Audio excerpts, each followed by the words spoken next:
start with it. How do we start this Handmaid's Tale? First and the foremost thing, the Handmaid's Tale, Chapter 1. You have been told that what it is all about in the previous class. But now you'll be going a bit into details to understand it more clearly. From chapter 1, we'll start. The narrator, whose name we learn later is Offred. Keep all these in mind. The narrator of the story is Offred, Ofred. You have to remember them. You cannot forget these names. Describes how she and other women slept with army officers on army cots in a gymnasium. Not army, we say army cots in a gymnasium.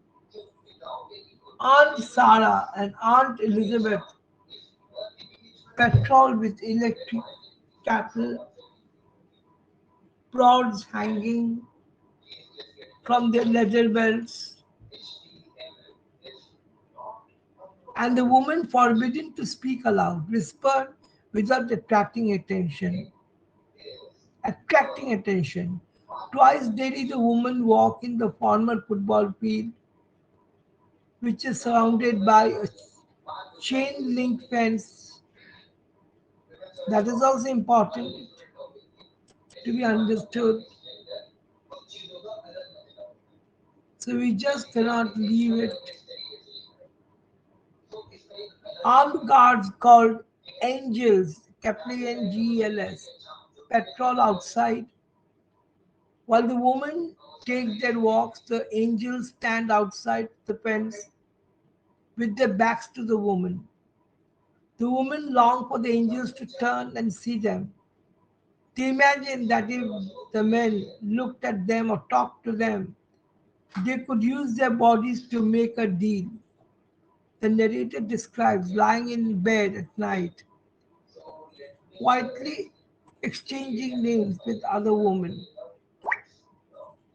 Then we go to the next page, next chapter summary. We come to know the scene changes and the story shifts from the past to the present tense.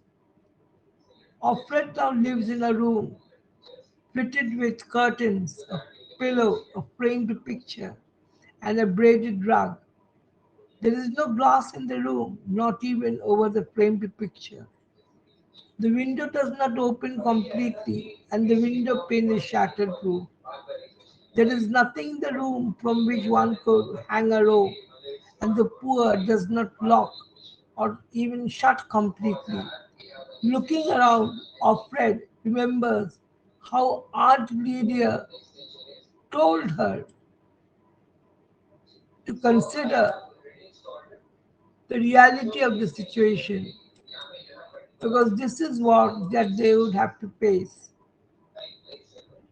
To consider her circumstances a privilege, not a prison.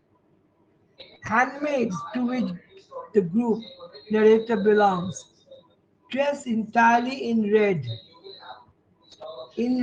except for the white wings framing their faces. Household servants called Marthas wear green uniform. Wives wear blue uniforms. Alfred often secretly listens to Rita and Cora, Cora, the Marthas who work in the house where she lives. Once she hears Rita state that she would never debase herself as someone in Alfred's position must. Cora replies that Alfred works for all the women and that if she, Cora, were younger and had not grown and had not gotten her tubes tight, tidy she would have been in Alfred's situation. Alfred wishes she could talk to them, but Marthas are not supposed to develop relationship with handmaids. She wishes she would share gossip like they do. Gossip about how one handmaid gave birth to a stillborn, how a wife stabbed the handmaid with a knitting needle it was, out of jealousy, how someone poisoned her commander with toilet cleaner. Offred dresses for a shopping trip. She collects from Rita the tokens that serve as currency. Each token bears an image of what it was purchased: 12 eggs, cheese, and a steak. We move on to chapter 3. On her way out, Offred looks around for the commander's wife, but does not see her. The commander's wife has a garden and she knits constantly. All the wives knit scarves for the angels at the front lines. But the commander's wife is a particularly skilled knitter. Alfred wonders if the scarves actually get used or if they just give the wives something to do. She remembers arriving at the commander's house for the first time. So, naturally, the remembrance, of course, the two couples to which she was previously assigned didn't work out. One of the wives in an earlier posting secluded herself in the bedroom, purportedly drinking, and offered hoped the new commander's wife would be different. On the first day, her new mistress told her to stay out of her sight as much as possible and to avoid making trouble. As she talked, the wife smoked a cigarette, a black market item.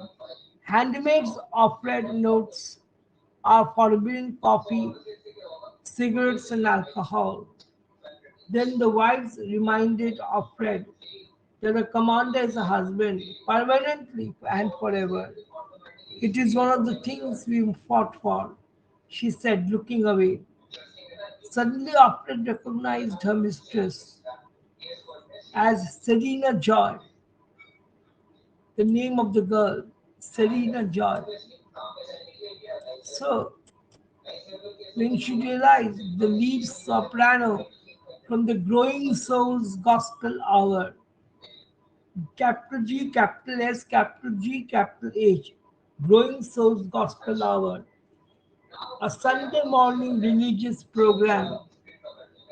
It is a Sunday morning religious program that aired when Alfred was a child. So the handmaid tale plunges immediately into an unfamiliar, unexplained world, using new terms like handmaid, angel, and commander that only comes to make sense as the story progresses.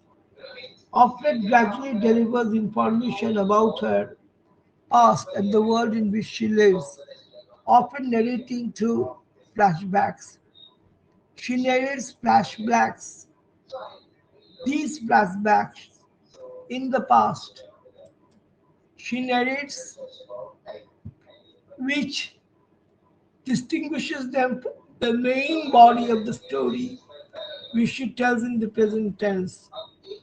The first scene in the gymnasium is a flashback as Alfred's memories of the Marathas, gossip, and a first meeting with the commander's wife.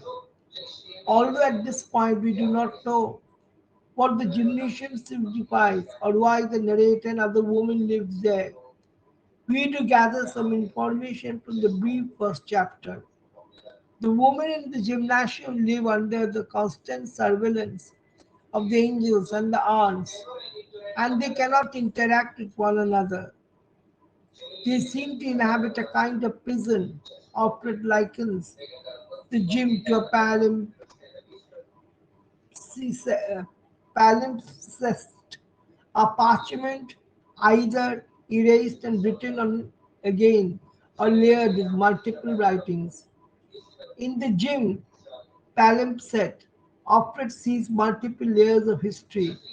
High school girls going to basketball games and dances, wearing miniskirts, then pants, then green hair. Likening the gym to a palimpsest also suggests that the society Offred now inhabits has been superimposed on a previous society, and traces of the old lingered beneath the new. So in chapter 2, Alfred sits in a room that seems at first like a pleasant change from the harsh atmosphere of the gymnasium. However, description of a room demonstrates that the same rigid controlling structures that ruled the gym continue to constrict her in the house. The room is like a prison in which all means of defense, escape by suicide or flight, have been removed. She wonders if women everywhere get issued exactly the same sheets and curtains, which underlines the idea that the room is like a prison. We do not know yet what purpose Optet serves in the house. However, when Cora comments that she could have done Optet's work if she hadn't gotten tubes tied, it seems to imply that Optet's function is reproductive. Serena's joys, coldness to Opret makes it plain that she considers Opret a threat or at least an annoyance. We do know from Opret's name that she, like all handmaids, is considered state property. Handmaids' names simply reflect which commander owns them. Of Fred, of Warren, and of Glenn get collapsed into Offred, of Warren and of Glenn. The names make more sense when preceded by the word property. So they are the property in fact. Property offered, for example, thus every time the women hear their names, they are reminded that they are no more than property. These early chapters establish the novel's style, which is characterized by considerable physical description. The narrator devotes attention to the features of the gym, the commander's house, and Serena's joy, pinched face. Offred tells the story in a non-linear fashion, following the temporal leaps of her own mind. The narrative goes where her thoughts take it, one moment to the present, in the commander's house, and the next back in the gymnasium, or in the old world. The United States as it exists in Alfred's memory. We do not have the sense, as in the first person narratives, that Alfred is composing the story from a distant vantage point, reflecting back on her past. Rather, all of her thoughts have a quality of immediacy. We are there with Alfred as she goes about her daily life and as she slips out of the present and thinks about her past. So when we read the story, we are really stunned, at least to understand what is the story and all about it. It is unknown to us because we are not known to this society as well. So we cannot exactly say what is this society about.